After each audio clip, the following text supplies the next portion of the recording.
सबको सलाम, खुदा इसराइल को बरकत दे, ਉਹਦੇ ਵਸੀਲੇ पूरी दुनिया को। ये पैगाम उन्होंने लोगों वास्ते मैसेज कि ਜਿਹੜੇ लोग खादमां ਦੇ खिलाफ ने।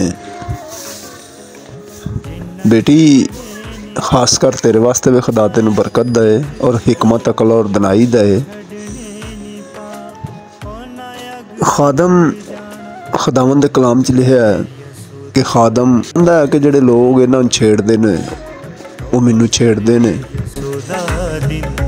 बेटी तू जो कुछ पास्टर अंकर वास्ते किया है वो सब गलत है, क्योंकि पादरी साहब ना पादरी एंकर ने कभी भी इहो जिहा कलाम नहीं दिता कि जिहदे नाल किसे दा दिल दुखे।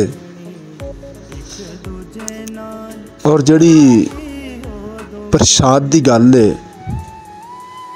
कि साडे कलाम च भी लिखिया है कि तुसी दो जगह तो नहीं खा सकते। जिन्हें सारी कायनात बनाई है असी उन्होंने मनीए, असी कायनात नूं ना मनीए। खुदावंद बनाने वाला है। बेटी पादरी साहब ना कभी भी इहो जिहा मैसेज नहीं दिता कि जिहदे च उन्हां कहा होवे कि सिर तो दुपट्टा ला के तुसी दुआ करया करो, सिर तो दुपट्टा ला के चर्च च आया करो। पादरी साहब हमेशा आंदे ने कि हयादार लिबास पाओ, हयादार कि सिर ते दुपट्टा होवे, तुहाडा अच्छा लिबास होवे। और खादम कभी भी बुरा मैसेज नहीं देंदे। बेटी जी अगर तू मशहूर होना चाहनी है तो तू अपनियां गल्लां करके मशहूर हो, खादमा दे खिलाफ ना हो के मशहूर हो। कदी कोई पास्टर एंकर दे बारे बोलदा है, कदी कोई पादरी अनवर फजल दे बारे बोलदा है, कदी कोई प्रोफेसर बरजिंदर दे, कदी कोई पादरी ढोल दे, कदी किसे खादम दे, कदी किसे खादम दे।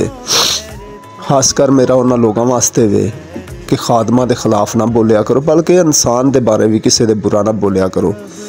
यसु मसीह ने कहा कि तू किसे दी अख च तिनका वेना अपनी च छतीर कढ़दा नहीं। अगर असी ठीक हाँ तो सानू पूरी दुनिया ठीक लगेगी, अगर असी गलत हाँ तो पूरी दुनिया गलत लगेगी। खादमा दे खिलाफ ना बोलिया करो, खादमा दे खिलाफ ना लिखिया करो, क्योंकि तुहाडी बरकत रुक जाती है। खुदा जिहड़ी तुहानू बरकत देना चाहता है ना, वो तुसी लोगों के खिलाफ बोल के, खादमा के खिलाफ बोल के उन्होंने रोक देने हो। अगर तुसी फेमस होना है, अगर तुसी चाहते हो असी फेमस होइए तो खुदा दियां गल्लां दसो, खुदा नाल प्यार करो, लोगों नाल प्यार करो। एक मजहब च ना प्यार वंडो, इंसानियत च प्यार वंडो, क्योंकि यसु मसीह नासरी सारी दुनिया वास्ते कुर्बान होए, क्योंकि यसु मसीह सारे नाल प्यार करदा है। और असी मसीही लोग जिहड़े असी भी सब नाल प्यार करने आ। असी ये नहीं समझते कि ये मजहब इंजे ये इंजे, असी कहने इंसानियत सब बराबर है, सब दी खिदमत करो और सब नाल प्यार करो। किसी भी खादम दे बारे, किसी इंसान दे बारे बुरा ना बोलिया करो, क्योंकि खुदा तुहानू प्यार करदा है, खुदा तुहानू मुहब्बत करदा है।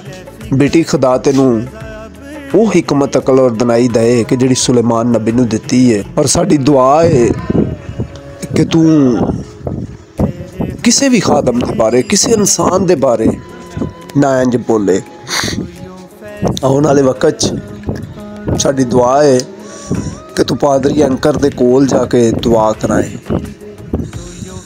कई पादरी अनवर फजल दे बारे बोलते रहंदे ने, उन्हां वास्ते भी और सारे खादमां दे जिहड़े खिलाफ बोलते हैं उन्हां वास्ते मैसेज है कि किसी खादम दे खिलाफ ना बोलिया करो, खादमां नाल प्यार करो, अपनी बरकत नूं रोको ना। खुदा तुहानूं सब नूं बरकत दे और खुदा इसराइल नूं बरकत दे, उहदे वसीले पूरी दुनिया नूं आमीन।